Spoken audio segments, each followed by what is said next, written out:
आगळ जोईए आपणे। डॉक्टर कलाम कहते हैं आप दूसरे देशों की व्यवस्था का आदर और पालन कर सकते हैं, लेकिन अपनी व्यवस्था का नहीं। तो डॉक्टर कलाम कहे छे के तमे बीजा देशनी व्यवस्थानो आदर करो छो, तेनुं मान करो छो, तेनुं पालन पण करो छो, पण आपणी व्यवस्थानुं केम नहीं?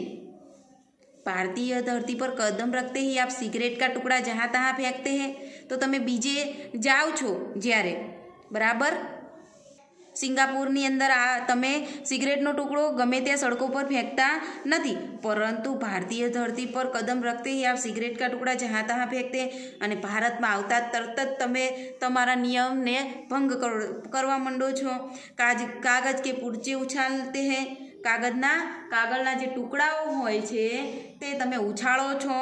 यदि आप पराये देश में प्रशंसनीय नागरिक हो सकते हो, तो एम कहे छे के तमे पारका देश में प्रशंसनीय नागरिक बनी सको छो, एक आदर नागरिक रही सको छो, आदर्श तेनी व्यवस्थानुं पालन करी सको छो। तो यहाँ भारत में आप ऐसा क्यों नहीं बन सकते?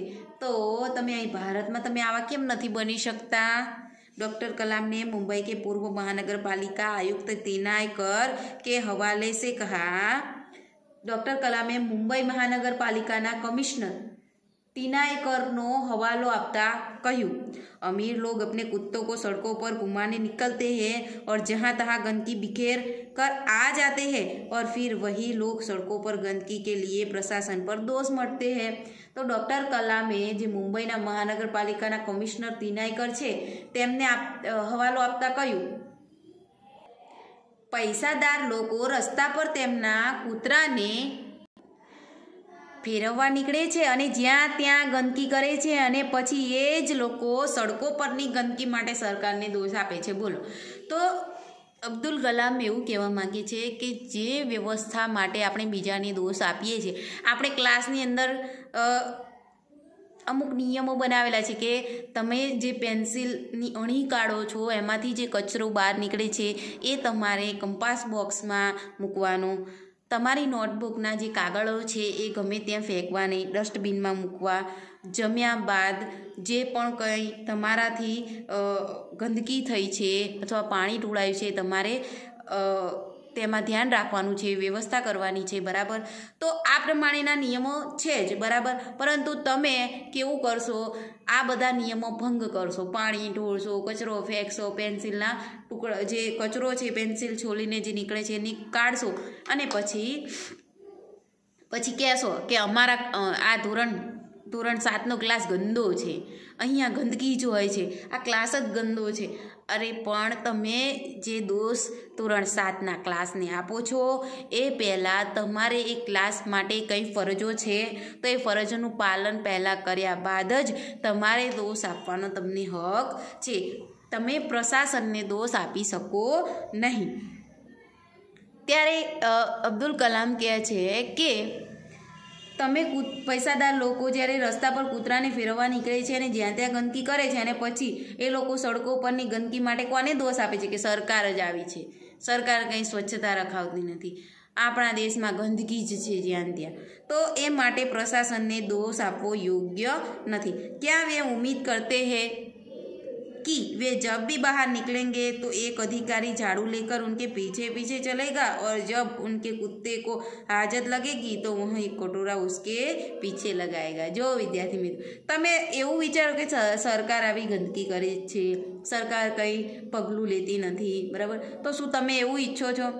तमे एवी अपेक्षा राखो छो कि ज्यारे तमे रस्ता पर निकळो, अरे तमे तो गमे ते प्रजा भारत देशनी कोईपण प्रजा बहार निकळे एटले जे अधिकारीओ छे, जे सरकारमां जे राखेला छे व्यक्तिओ अधिकारीओ, ते लोको रस्ता पर माणसों फरवा निकळे त्यारे एक अधिकारी झाड़ू लईने एमनी पाछळ निकळे, कोईपण एक अधिकारी के सफाई कर्मचारीनी अंदर सफाई व्यवस्थापनना जे अधिकारी छे ते एमनी पाछळ फरे झाड़ू लईने अने कूतरा जो हाजत करे तो एक टोपली तेनी पाछळ राखे आम, तो ए जे हाजत होय ए टोपलामां ज पड़े। तो अधिकारीओने एवुं काम सोंपवामां आवेलुं छे ना, तो तमे एवी अपेक्षा राखो छो कि अधिकारी एवा कार्यो करे? ना, एवुं शक्य नथी। તો એ માટે આપણે સજાગ અને જાગૃત બનવાનું છે. આપણે જ્યાં ત્યાં ગંદકી કરવાની નથી અને ત્યારબાદ જ તમે સરકાર ઉપર પ્રશ્ન ઉઠાવી શકો. બરાબર. તો શું તમે એવી અપેક્ષા રાખે છે કે તેઓ રસ્તા પર ફરવા નીકળેલા ત્યાંના અધિકારીઓ ઝાડુ લઈને બધે ફરે અને સ્વચ્છતા રાખે અને તેમની પાછળ પાછળ ચાલે? કૂતરા હાજર જાય તો તેમને ટોપલો લઈને ધરીને પાછળ એ ગંદકી લઈ લે. राष्ट्रपति ने मिसाल दी कि अमेरिका और जापान में कुत्ते के मालिक को उसकी छोड़ी हुई गंदगी साफ करनी पड़ती है. જુઓ તમે, આપણે ત્યાં કોઈ પણ વ્યક્તિને કૂતરા પાળવાની છૂટ છે અને એ કૂતરાને ગમે ત્યાં રસ્તા પર લઈ જવાની પણ છૂટ છે અને જ્યાં ત્યાં ગંદકી કરવાની એ જાતે જ છૂટ સમજે છે. બરાબર. તો કૂતરા પાળવાની છૂટ છે પણ તેના દ્વારા જે ગંદકી થાય છે તે ગંદકી કરવી જોઈએ નહીં. જાહેરમાં ગંદકી કરવી નહીં એ આપણી ફરજ છે. આપણે સ્વચ્છતા જાળવવી, જાહેર સંપત્તિને નુકસાન ન કરવું, જાહેરમાં કોઈ પણ અવ્યવસ્થા ન ઊભી કરવી, એ બધી આપણી ફરજોમાં આપેલું છે. બરાબર. તો राष्ट्रपति ने मिसाल दी कि अमेरिका और जापान में कुत्ते के मालिक को उसकी छोड़ी हुई गंदगी साफ करनी पड़ती है. તો રાષ્ટ્રપતિએ એવું ઉદાહરણ આપતા કહ્યું કે અમેરિકા અને જાપાનમાં તમે જુઓ સ્વચ્છતા શા કારણે જુઓ. તમે એવું કહો છો કે બીજા દેશમાં જે સ્વચ્છતા છે એવી ભારતમાં નથી, તો ત્યાંના જે નિયમો છે તે કેવા છે? કૂતરાના માલિક કૂતરાએ રસ્તા પર કરેલ ગંદકી સાફ કરવી પડે પોતે જ. फिर शासन व्यवस्था के बारे में डॉक्टर कलाम ने कहा कि हम सरकार चुनने के लिए वोट डालने जाते हैं और अपनी सारी जिम्मेदारियां भी वहीं उलट आते हैं. તમને જ્યારે ચૂંટણી આવે છે, બરાબર, કે આપણે સરકાર ચૂંટવા એક દિવસ મતદાન કરવા માટે જઈએ છીએ ને, એટલે બધી જ જવાબદારી સરકારને ચૂંટવા પર એક દિવસ મતદાન કરીને બધી જ જવાબદારી તેમના પર છોડી દઈએ છીએ કે આ ભાઈ હવે સરકાર ચૂંટાઈ ગઈ, હવે તમારી જવાબદારી જે કરો એ. બરાબર. અમે માત્ર ને માત્ર શું કરીશું? પ્રશ્નો કરીશું, दोष ठालवीશું, બીજું કંઈ કરીશું નહીં. हम आराम से बैठकर सोचते हैं कि अब हमारे नाज नखरे उठाए जाएंगे. हम सोचते हैं कि हमारा हर काम सरकार करेगी और हम फर्श पर पड़ा हुआ रद्दी कागज उठाकर उस कूड़ेदान में डालने की जहमत तक नहीं उठाएंगे. તો અબ્દુલ કલામ કહે છે કે આપણે સરકાર ચૂંટવા એક દિવસ મતદાન આપીને બધી જવાબદારી એમના પર થોપીને આવતા રહીએ છીએ. બરાબર. પછી આરામથી બેઠા બેઠા નખરા કરીએ છીએ કે આપણે વિચારીએ છીએ કે આપણા બધા જ કામ સરકાર કરશે અને આપણે એક રદ્દી કાગળ કચરા પેટીમાં નાખવાની તસ્તી પણ લેતા નથી. એ કાગળ જો ફેંક્યું હોય જાહેરમાં તો આપણે એ નિયમ છે કે કચરો કચરા પેટીમાં નાખવાનો, પણ ના, કચરો જાહેરમાં જ ફેંકી દઈએ છીએ અને એ શું સરકાર ઉઠાવીને ડસ્ટબિનમાં ફેંકશે? ના, એટલી તસ્તી પણ આપણે લેવા માંગતા નથી અને પછી કહીએ છીએ કે અસ્વચ્છતા છે. બરાબર. એટલી પણ તસ્તી લેવી નથી. रेलवे हमारे लिए साफ सुथरे बाथरूम देगी और हम उन्हें ठीक से इस्तेमाल करना भी नहीं सीखेंगे. તો કહે છે કે રેલવે આપણા માટે ચોખ્ખા બાથરૂમ સંડાસ આપશે પણ આપણે તેને યોગ્ય ઉપયોગ કરતા નથી શીખ્યા. डॉक्टर कलाम ने कहा कि समाज की ज्वलंत समस्याओं पर भी हमारा ऐसा ही रवैया है. તો ડૉક્ટર કલામે કહ્યું કે સમાજની સળગતી સમસ્યાઓ, આ તો નાની નાની સમસ્યાઓ છે, પરંતુ મોટી જે ખૂબ જ સળગતી સમસ્યાઓ છે અને જેનો નિકાલ કરવો ખૂબ જ દેશની વૈશ્વિક આ જે મોટી સમસ્યાઓ છે, વસ્તી વધારો છે, આ મોંઘવારી છે, જે મોટી સળગતી અને મોટી સમસ્યાઓ છે તેના વિશે પણ આપણે આવું જ વર્તન છે, રવૈયો છે, એટલે કે આપણે આવા જ વિચારો છે, આવું જ વર્તન છે આપણું. हम ड्राइंग रूम में बैठकर दहेज के खिलाफ गला फाड़ते हैं. हम क्या करते हैं? આપણે ઘરમાં બેસીને દહેજ વિરુદ્ધ વાતો કરીએ છીએ કે દહેજ પ્રથા ન રાખવી જોઈએ, દહેજ પ્રથા ખોટી છે, ગેરકાનૂની છે. બરાબર. और अपने घर में इसका उल्टा करते हैं. અને માત્ર ખાલી વાતો કરીએ છીએ કે ઘરમાં બેસીને દહેજ લેવું ગુનો છે, દહેજ ન લેવું જોઈએ, વિરુદ્ધ વાતો કરીએ છીએ અને ઘરમાં તેનાથી ઉલટું જ કરીએ છીએ. और बहाना देखिए पूरी व्यवस्था ही खराब है. અને પાછળથી બાનું કાઢીએ છીએ કે આ વ્યવસ્થા જ ખરાબ છે. अगर मैं अपने बेटे की शादी में दहेज नहीं लगा तो इससे कौन सा बड़ा फर्क पड़ जाएगा. અને પાછા એવું વિચારીએ છીએ કે હું એકલો જો દહેજ નહીં લઉં તો શું ફરક પડી જશે. તમે વિદ્યાર્થી મિત્રો પેલી અકબર બિરબલની વાર્તા સાંભળી હશે કે જે અકબર છે તેણે બિરબલને એવું કહ્યું કે કંઈક એવી મારે એવું જાણવું છે કે લોકો મારી પ્રજાના વિચારો કઈ પ્રકારના જે આખા જે મારા દેશ મારું રાજ્ય છે તેમાં લોકોના વિચારો કેવા છે જાણવા માટે એમણે એક યુક્તિ કરી. તો બિરબલને કહ્યું કે તું એવું કંઈક કર. તો બિરબલે એવું કર્યું, વિદ્યાર્થી મિત્રો ધ્યાનથી સાંભળો, કે એવું કહ્યું કે દરેક આખા જે રાજ્યના તમામ લોકોએ સવારે 4 વાગે શું કરવાનું છે, એક મોટું તપેલું છે એની અંદર દરેક માણસે એક જગ દૂધ રેડીને જવાનું છે અને બધું દૂધ ભેગું કરવાનું છે. તો દરેકે શું વિચાર્યું ખબર છે? બધા જ પ્રજામાં એકે એવું વિચાર્યું કે હું આટલી મોટી પ્રજા છે, આટલા મોટો રાજ્ય છે, એની અંદર હું એક માણસ જો એક જગ પાણી વેડી દઈશ તો શું ફરક પડી જવાનો છે? આટલું મોટું તપેલાની અંદર દૂધ છે, મારા એક જગથી કોઈ ફરક પડવાનો નથી. બીજાએ પણ એવું વિચાર્યું, ત્રીજાએ પણ એવું વિચાર્યું, ચોથાએ પણ એવું વિચાર્યું. તો બધા જ આખી રાજ્યની પ્રજાએ આવું વિચાર્યું. અને સવારે જ્યારે બિરબલ અને અકબર આવ્યા, એમણે જોયું તે કે તપેલામાં માત્ર ને માત્ર પાણી જ હતું, દૂધ હતું નહીં. બધાએ એવું જ વિચાર્યું કે મારું આવું કરવાથી શું ફરક પડી જવાનો છે? તો દરેક માણસ જો એવું વિચાર્યું હોત ફરજ સમજીને કે બીજા શું કરે છે મને ફરક નથી પડતો, પણ મારી ફરજ છે કે મારે એક જગ દૂધ એમાં ઢોળવાનું છે કે મૂકવાનું છે, તો તપેલામાં દૂધ હોત. પરંતુ મારા એકના કરવાથી શું ફરક પડે છે, એમાં આખું સંતુલન હલી જાય છે. તો અહીંયા પણ આપણે શું કરીએ છીએ? સ્વચ્છતા જાળવવી જોઈએ, બધાને ખબર છે, પણ કોઈ સ્વચ્છતા જાળવતું નથી. બરાબર. તમારે પછી આ જે કચરો છે એ પણ ગમે ત્યાં ફેંકીએ છીએ. બરાબર. ગાડી પણ ફૂલ સ્પીડમાં જવા દઈએ છીએ. બરાબર. પછી અમુક ટોલ ટેક્સ આપણે ભરવાનું યોગ્ય નથી સમજતા. પાર્કિંગમાં પણ અવ્યવસ્થા ઊભી કરીએ છીએ. બરાબર. સાર્વજનિક સ્થળોમાં ગમે તે રીતે ગમે તે અસ્વચ્છતા ઊભી કરીએ છીએ. બરાબર. પછી તમે કોઈ જાહેર સ્થળ છે જેમ કે હિલ સ્ટેશન કે તો ગમે તે દરિયાઈ સ્થળે તમે જાઓ તો પણ જે નારિયેળનું પાણી પીવો છો એ પણ એ નારિયેળ પણ તમે ગમે ત્યાં ફેંકી દો છો. બરાબર. પાનની પિચકારીઓ મારો છો ગમે ત્યાં, નકલી પ્રમાણપત્રો બનાવો છો. તો આ બધું જે ગેરવાજબી કામ તમે કરો છો તે તમે પોતે જો એક વ્યક્તિ શરૂઆત કરશે તો પાછળ આપણી ફરજમાં જે આવે છે એવી દરેક પ્રજા સમજી વિચારીને પોતાની ફરજ સમજીને દરેક માણસ જો કરશે તો કદાચ આ શાસન વ્યવસ્થામાં પરિવર્તન આવી શકે છે. તો અહીંયા એ જ કહે છે કે સમાજની જે મોટી મોટી સમસ્યાઓમાં પણ જો આપણે આ રીતે દરેક માણસ પોતાની ફરજ નહીં સમજે તો ક્યારેય એનો નિકાલ આવશે નહીં.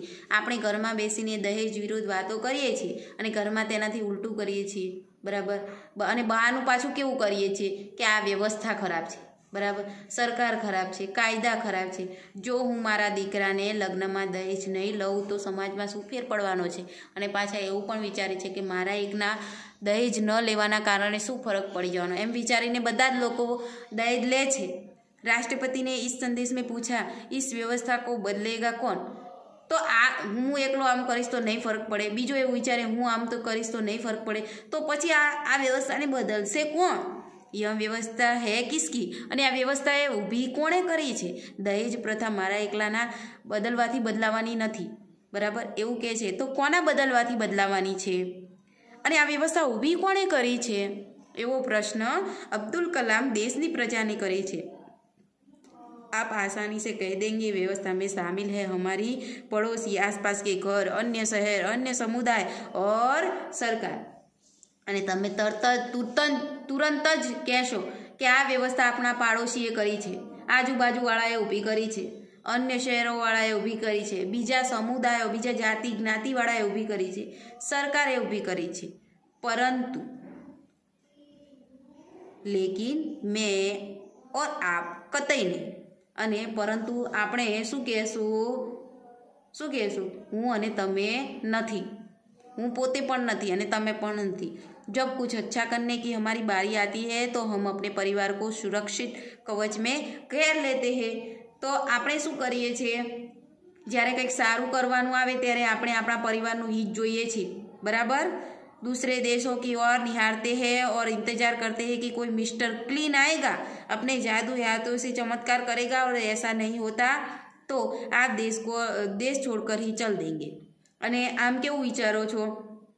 જ્યારે કંઈક સમસ્યા આવી જાય ત્યારે આપણે પરિવારનું હિત જોઈએ છે, ને આપણે પરિવારને કવર કરી લઈએ છીએ, બીજા દેશો તરફ જોઈએ છીએ અને રાહ જોઈએ છે કે માસ્ટર ક્લીન આવશે અને પોતાના હાથ વડે ચમત્કાર કરશે, અને એવું ના થયું તો દેશ છોડીને ચાલ્યા જઈશું। તો તમે આવા વિચારો રાખો છો। અત્યારે પણ જો આ કોરોનાનો સમય ચાલી રહ્યો છે, બરાબર, સરકાર દ્વારા અમુક નિયમો બનાવેલા છે, માસ્ક પહેરવું, સેનિટાઈઝર કરવું, સોશિયલ ડિસ્ટન્સ જાળવવું, બરાબર, તો જ કોરોના સામે આપણે લડી શકશું। છતાં પણ આપણે શું કરીએ છીએ? આપણે આપણા પરિવારનું માત્ર હિત જોઈએ છીએ, જાહેરમાં જેને જે થવું હોય થાય એવા વિચારો રાખીએ છીએ, અને કદાચ બહુ જ કંઈક થઈ જશે તો શું કરીશું? દેશ છોડીને જતા રહીશું, બરાબર। પણ દેશ છોડવાનો નથી, દેશ આપણી માતૃભૂમિ છે, આપણી માતા છે, એની રક્ષા કરવી, આપણી રક્ષા કરવી એ બરાબર છે, પણ દેશની, સમાજની, આપણી માતૃભૂમિની રક્ષા કરવી એ આપણી પહેલી ફરજ છે, કારણ આપણે દેશના નાગરિક છીએ। उन्होंने कहा हम अपने भय से भागकर अमेरिका जाएंगे, उनके गौरव का गुणगान करेंगे। हम क्या करेंगे? जो અહીંયા વ્યંગ કરે છે, અબ્દુલ કલામ વ્યંગ કરે છે કે તમે એવું વિચારો છે કે મિસ્ટર ક્લીન આવશે અને પોતાના હાથ વડે કંઈક ચમત્કાર કરશે અને કોરોના ભાગી જશે, એવું થાય ન થાય તો, અને એવું નહીં થાય તો દેશ છોડીને ચાલ્યા જઈશું।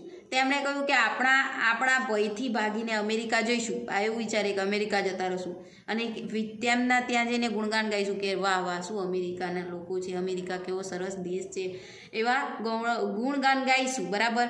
व्यवस्था की प्रशंसा करेंगे और जब न्यूयॉर्क असुरक्षित हो जाएगा तो आप इंग्लैंड भाग जाएंगे। અને આવા વિચારો રાખો છો, અમેરિકા જઈશું, તેના ગુણગાન કરીશું, ગૌરવના ગુણગાન, અને તેમની વ્યવસ્થામાં વખાણ કરીશું, અને જ્યારે ન્યુયોર્ક असुरक्षित થશે ત્યારે તમે ઇંગ્લેન્ડ ભાગી જશો, અને ન્યુયોર્ક જે છે એ असुरक्षित થશે તો તમે ઇંગ્લેન્ડ ભાગી જઈશો, બરાબર। इंग्लैंड में बेरोजगारी होगी तो खाड़ी चले जाएंगे, અને ઇંગ્લેન્ડમાં જો બેકારી આવશે તો તમે ખાડી જતા રહેશો, और खाड़ी में युद्ध छिड़ जाएगा तो आप मांग करेंगे कि भारत सरकार हमें बचा कर घर ले जाए।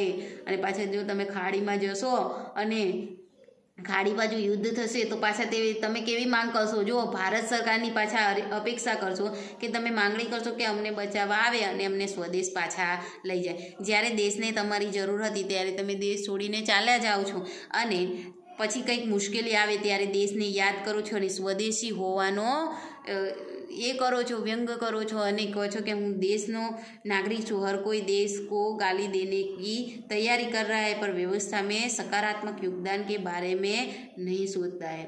દરેક દેશને દોષ આપવા તૈયાર છે, દેશને જ દોષ આપે છે, ભારત દેશમાં આવું છે, ભારત દેશમાં, પણ વ્યવસ્થામાં હકારાત્મક યોગદાન પોતાના પ્રત્યેથી પોતે શું યોગદાન આપી શકે છે આ સમસ્યાનું નિરાકરણ લાવવા માટે, એ કોઈ વિચારતું નથી।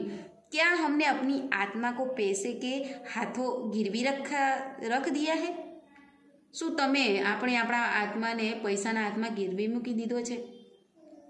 डॉक्टर कलाम व्यवस्था में नागरिकों की सकारात्मक योगदान के लिए देशवासियों को झचकोर देते हैं, અને આ આખી વાત કરીને ડૉક્ટર કલામ દેશની વ્યવસ્થામાં આપણું હકારાત્મક સાચું યોગદાન માટે જગાડે છે લોકોને। श्रेष्ठ नागरिक बनने की शुरुआत करने की अपील करते हुए संदेश में कहा गया है कि अगर आप वाकई संदेश से सहमत है तो इसे अपने 10 और साथियों को ईमेल से भेजिए। અને તે ડૉક્ટર કલામ દેશની વ્યવસ્થામાં લોકોને હકારાત્મક યોગદાન માટે જગાડે છે અને શ્રેષ્ઠ નાગરિક બનવાની શરૂઆત કરવાની તેમને અપીલ કરે છે। અને સંદેશમાં કહેવાયું છે કે જો તમે ખરેખર મારા સંદેશથી સહમત છો તો તમારા 10 બીજા મિત્રોને આ ઈમેલ મોકલજો। પરિવાર के सभी बड़ों को मेरा प्रणाम, तुम्हारा मित्र किरण।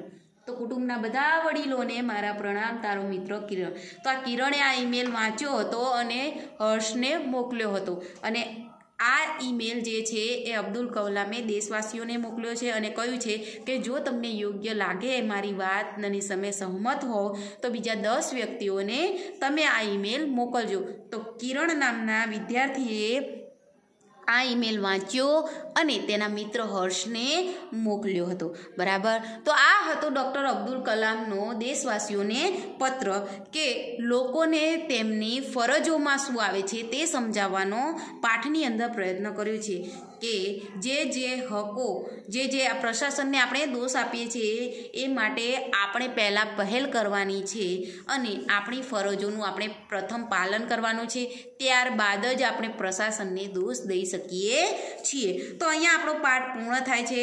શબ્દાર્થ આપેલા છે, જોઈએ આપણે. મંજિલ જેનો અર્થ થાય છે મજલ, અને વાકઈ એટલે કે યથાર્થ હકીકત મેં, રશ્ક એટલે ઈર્ષા, રવૈયા એટલે પરિપાટી, આપણી જે વર્તન છે તે, તકરીબન એટલે કે પ્રાય લગભગ આપણે એવું કહીએ છીએ, પૂરજે એટલે કે ટુકડે, મિસાલ એટલે કે ઉદાહરણ, હિમાકત યાની કે મૂર્ખતા, બેવકૂફી, ઝકઝોરના એટલે કે ઝટકા દેના, ઝંઝોરના. દરેક વિદ્યાર્થીએ પાના નંબર 24 અને 25 તેમજ 26 સુધી આપેલું છે જે અભ્યાસ સ્વાધ્યાય તે તમારે હોમવર્કમાં લખવાનું છે, બરાબર. હવે આપણે એકવાર આ જોઈ લઈએ. ભાષા સજ્જતા જે 26 નંબરના પાના પર આપેલું છે, દરેકે ફરજિયાત વાંચવાનું છે. एक म्यान में दो तलवार नहीं रह समा सकती, એટલે કે एक वस्तु के दो समान अधिकारी नहीं हो सकते हैं. एक म्यान में दो तलवार नहीं समा सकती है.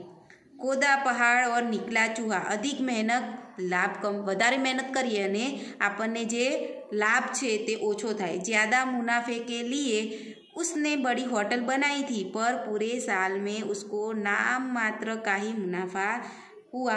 इसी को कहते हैं खोदा पहाड़ और निकला चूहा.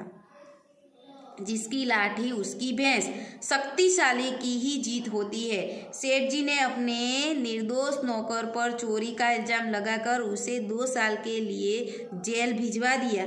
किसी ने ठीक ही कहा है, जिसकी लाठी उसकी भैंस. शक्तिशाली જે વ્યક્તિ હોય એની જ હંમેશા જીત થાય છે. उपयुक्त अभ्यास के आधार पर निम्नलिखित कहावतों का अर्थ देकर विवरण कीजिए. चांद पर थूका मुंह पर गिरा, बराबर. જેનો અર્થ થાય છે કે બુરે કામ કા બુરા ફલ મિલતા હૈ, બરાબર. વાક્ય તમારે બનાવવાનું છે. છોટા મુંહ બડી બાત, તો અપને જ્ઞાન સે બળકર બાત કહેના, આપણા જ્ઞાનમાં નથી એનાથી વધારે વાત કરવી એને કહેવી છોટા મુંહ બડી બાત. ત્યારબાદ દૂર કે ઢોલ સુહાવને લગના, એટલે કે દૂર કી વસ્તુ અચ્છી લગના. આપણે જેમ આ દેશમાં રહીએ છીએ પાઠની અંદર જોયું ને કે આપણે એવી વાતો કરીએ છીએ કે અમેરિકા બહુ સારું છે, અમેરિકામાં મજા છે, ન્યૂઝીલેન્ડ, ઇંગ્લેન્ડ, ત્યાં સ્વચ્છતા છે, ત્યાંની વ્યવસ્થા સારી છે. એટલે કે દૂર કી વસ્તુ અચ્છી લગતી है हमेशा. दोनों हाथ में लड्डू होना यानी कि हर तरह से लाभ होना, हर तरफ से, इस बात में भी लाभ होना, उस बात में भी लाभ होना. 5 सांप भी मरे और लाठी भी न टूटे, તો તેનો અર્થ થાય છે દોનો ઓર સે ફાયદા હોના, બરાબર. તો અહીંયા આપણે આ પાઠ પૂર્ણ થાય છે. હોમવર્કમાં અભ્યાસ અને સ્વાધ્યાયના પ્રશ્નો દરેક વિદ્યાર્થીએ નોટબુકમાં લખવા ફરજિયાત, બરાબર.